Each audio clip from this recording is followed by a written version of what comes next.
안녕하세요, 여러분. 미술교사 김나연입니다. 이제 지금까지 미술사에 대해서 6번에서 7번에 걸쳐 살펴봤었고요. 오늘은 이 미술사 지금까지 배운 거 간략하게 마무리 정리하고 이제 마지막 수행평가인 가상미술 전시 기획에 대한 안내를 할 예정입니다. 선생님이 미술 역사 시작할 때 미술의 흐름을 이렇게 세 가지로 구분해서 설명했었죠. 첫 번째는 재현으로서의 미술에 대해서 설명했고, 그 다음으로는 모더니즘, 그리고 모더니즘 이후에 등장한 포스트 모더니즘에 대해서 설명을 했었는데요. 우리가 지금까지 살펴봤던 어떤 유물이라든지 미술품들은 대부분 이제 재현으로서의 미술에 속하는 성격을 가졌다고 보시면 되고, 낭만주의를 기점으로 모더니즘적인 경향이 시작되었다라고 이야기를 해요. 자, 구체적으로 살펴볼게요. 재현미술이라는 것은 그야말로 눈에 보이는 세계를 묘사하는 예술이에요. 어떤 물체, 대상의 모습을 재현하는 예술인 거죠. 그래서 항상 예술을 통해서 재현하려는 대상이 있어요. 근데 이 대상은 너도 알고 나도 아는 어떤 보편 타당한 것들인 거예요. 예를 들자면 어떤 그게 우리가 눈으로 볼 수 있는 풍경이 될 수도 있어요. 산과 들 이런 것들이 될 수도 있고 또는 종교를 믿는 사람들이 알고 있는 어떤 종교적 세계에 대한 이야기일 수도 있죠. 또는 고전적인 이야기. 여기 있죠. 아테네 학당 같은 고전적인 이야기라든지 서술에 대한 내용을 그림을 통해서 재현하고 전달하는 거예요. 이게 재현 미술입니다. 자, 그런데 낭만주의 같은 경우는 일단 고전적인 내용을 표현하고자 했던 이 신고전주의에 대해서 반발하면서 등장했다 그랬죠. 그래서 이 낭만주의의 성격 자체가 굉장히 체제 저항적인 성격을 띠고 있었어요. 그럼과 동시에 상대적이고 지역적이고 어떤 감정적이고 그 작가 개인의 어떤 개성과 상상력이 나타나는 예술을 추구를 하게 되죠. 그렇게 되면서 이전과는 다른 어떤 예술만의 세계를 구축하자. 예술만의 자율성들이 강조되기 시작하고 이 이후에 이제 만의 그림이라든지 이런 걸 통해서 이 회화, 이 캔버스 위에서 펼쳐지는 어떤 물감과 선과 색의 향연들에 대한 관심들이 점점 나타나죠.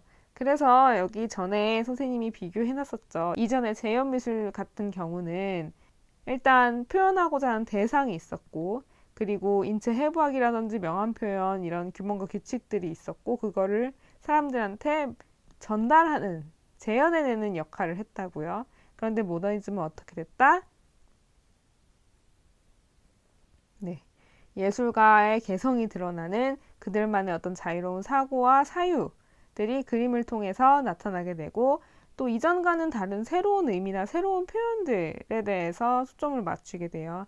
어떻게 보면 예술가에 조금 더 초점을 맞추게 되는 거겠죠.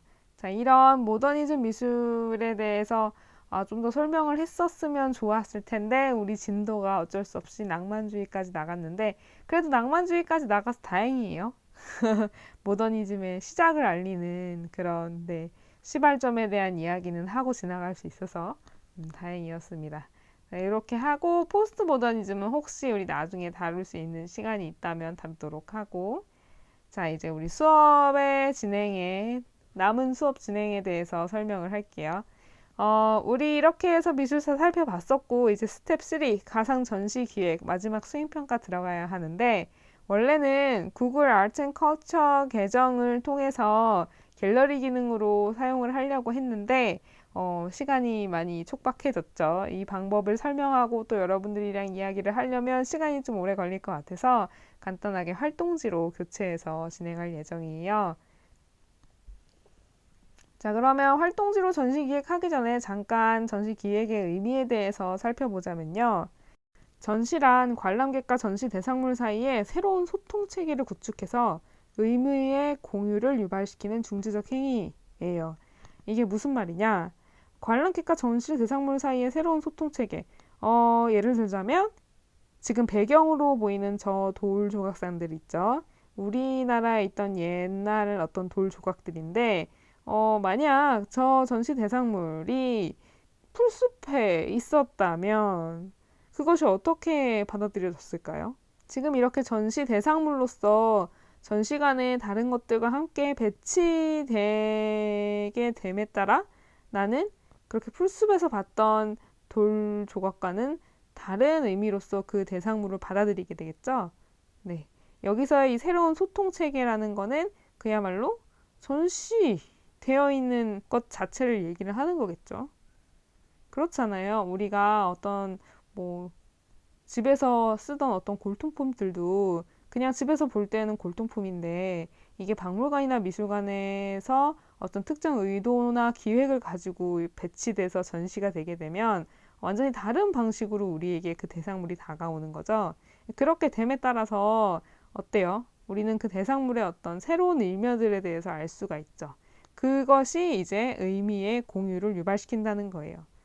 이 돌 조각들도 거리에서 내가 그냥 지나가다가 저기 절 구석에서 봤으면 그냥 뭐 절에 있는 돌 조각인가 보다 하고 의미가 끝나버리지만 이렇게 전시관에 같이 모여서 기획되어서 전시됨에 따라서 나는 어때요? 네, 돌 조각에 엮인 어떤 우리나라 전통의 이야기라든지 혹은 전통적인 미감이라든지 이런 것들에 대해서 새롭게 의미를 부여하고 생각하게 되잖아요. 그죠?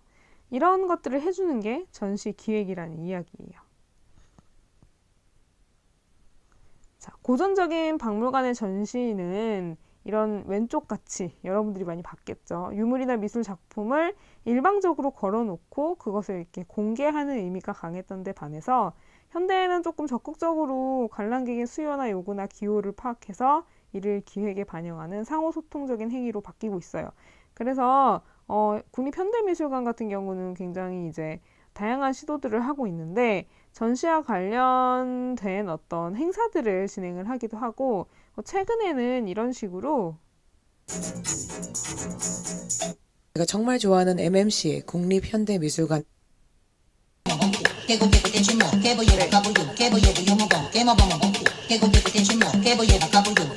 이런 식으로 현대 미술 작품과 그 디제잉이 함께 어우러지는 어떤 퍼포먼스를 벌이기도 하는 등 조금 더 사람들의 어떤 기호나 성향, 요구 같은 것들을 파악하고 이것들을 전시 현장에서 적극적으로 반영하는 모습들을 좀 볼 수가 있어요. 재밌죠? 가끔 보면 현대미술관에서 패션쇼 같은 것도 하고 그리고 뭐 나이키와 같은 어떤 기업이랑 콜라보해서 약간 무용 같은 것도 진행하고 이러더라고요. 혹시 궁금한 학생들은 국립현대미술관 소식을 좀 정기적으로 받아보면 이런 재밌는 행사들 많이 있어요. 이런 식으로 여기 말고도 이제 대림미술관 같은 경우도 뭐 사람들을 대상으로 어떤 무슨 파티를 한다든지 전시관인데도 불구하고 그 사람들이 전시를 보면서 또 어우러져서 놀 수도 있는 그런 어떤 기회를 부여하는 등 굉장히 기획 자체, 전시 기획 자체가 사람들의 어떤 수요를 되게 많이 고려를 하고 있는 거 볼 수가 있죠. 우리가 전시 기획할 때 그렇게 하면 좋은데 이제 거기까지 우리는 사실 지금 생각을 해볼 시간은 없어요. 그리고 요것도 마찬가지야. 전시는 작품, 조직, 공간, 관람객의 유기적인 작용으로 만들어지는 어떤 복합적인 활동의 결과물이라고 얘기를 하는데 그렇지 내가 아무리 전시를 해놔도 관람객이 아무도 안 오면 그건 뭐 전시라고 할 수 없죠. 누가 와서 봐야 될 거 아니에요. 그리고 전시가 관람객과 작품만 있다고 되나?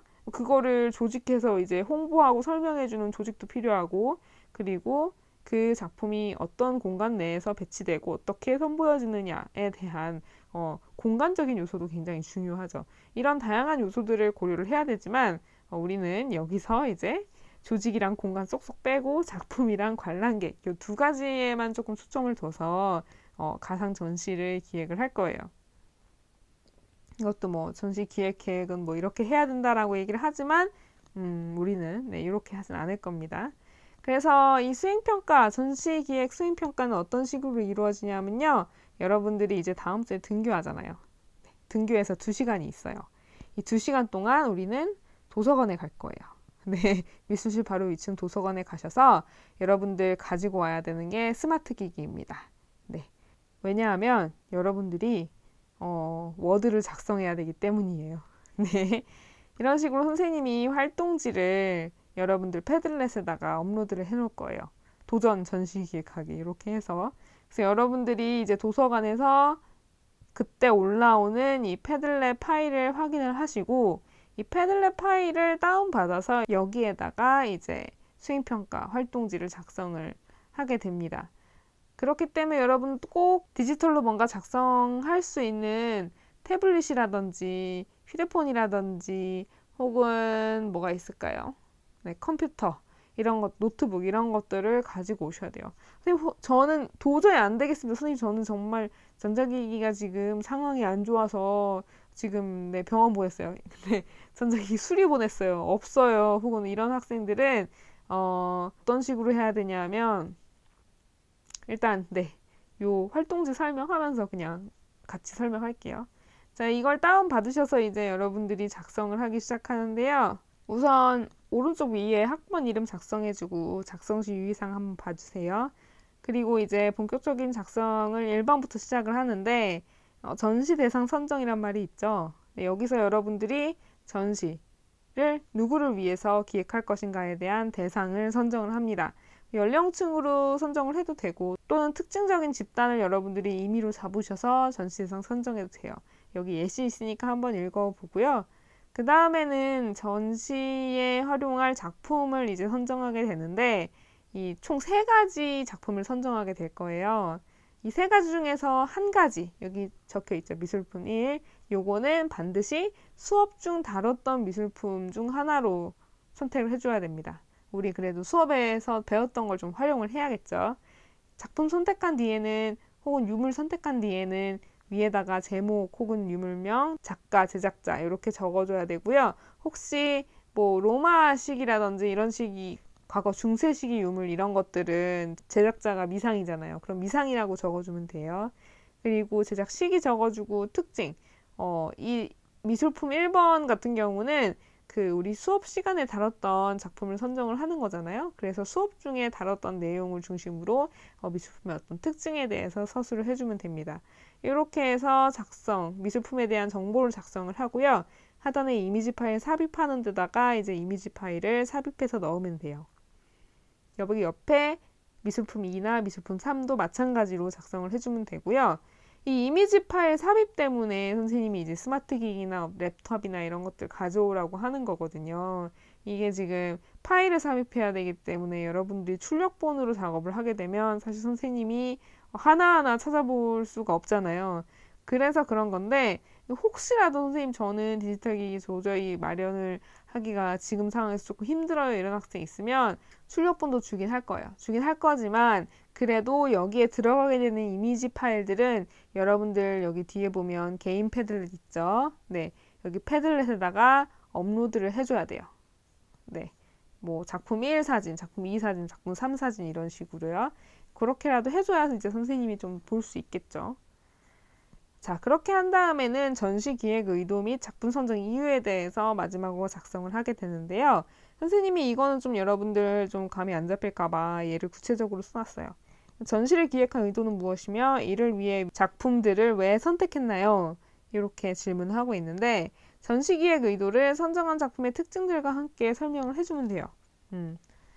자, 작품의 특징이라는 건 여기 제작 의도라든지 표현 매체의 어떤 특성 같은 것들을 얘기를 하는 건데 밑에 예시 있죠. 기울어진 글씨로. 뭐 예를 들자면 번잡한 카페에서 하루 종일 일할 어떤 카페 알바생들을 위한 전시를 기획했다고 칩시다. 이게 전시 대상 선정에서 나왔겠죠. 그들을 위해서 평온한 풍경을 보며 휴식의 기회를 제공하는 전시를 기획하고자 하였습니다. 뭐 저의 전시 기획 의도가 나타나죠. 그리고 이제 이어서 이렇게 설명을 해요. 자연 풍경이 그려진 3가지 작품들은 모두 생동감 있는 붓터치로 나타낸 구름 묘사가 특징적이다. 흘러가는 구름을 휴식을 취하면서 바라보듯 그림들을 통해서 이 사람들이 좀 평안을 얻었으면 좋겠다. 이런 식으로 쓰면 돼요. 네, 어렵지 않죠. 자, 이렇게 해서 이걸 작성을 하게 될 건데 이거는 이번 시간에 하나요? 아니에요. 아니죠. 자, 우리 이거는 다음 주 등교해서 하는 거예요. 등교해서 2시간이라는 시간 제한이 있어요. 그래서 이거는 그 2시간이라는 시간 제한 내에 작성을 하지 않으면 이제 수행평가 감점 처리가 되겠죠. 네. 그렇게 진행될 예정입니다. 자, 여러분들이 지금 모든 학급이 아마 월, 화, 수, 목 수업이 들었을 거예요. 네. 그렇게 해서 월, 화, 수, 목 수업을 진행을 하면 이제 금요일 날 수행평가 점수 채점된 것이 여러분들 학급 네, 앞에 게시가 될 거예요. 그걸로 수행평가 점수를 확인을 하면 되겠죠. 자, 좋습니다. 자, 그럼 이렇게 해서 우리 마지막 수행까지 설명이 끝났고, 우리 다음 등교에서 잘 진행해 보도록 합시다. 다음 주에 준비물 꼭 챙겨서, 준비물 뭐였죠? 스마트 기기, 뭔가 작성할 수 있는 거. 인터넷은 당연히 쓸 수 있겠죠? 우리 도서관 가서 할 거니까. 그렇게 오시면 되고, 일단은 미술실에 모여서 도서관으로 올라가는 걸로 할게요. 설명해야 되는 것도 있고 해서 미술실로 일단 오시기 바랍니다. 자, 그러면 수고했어요, 여러분.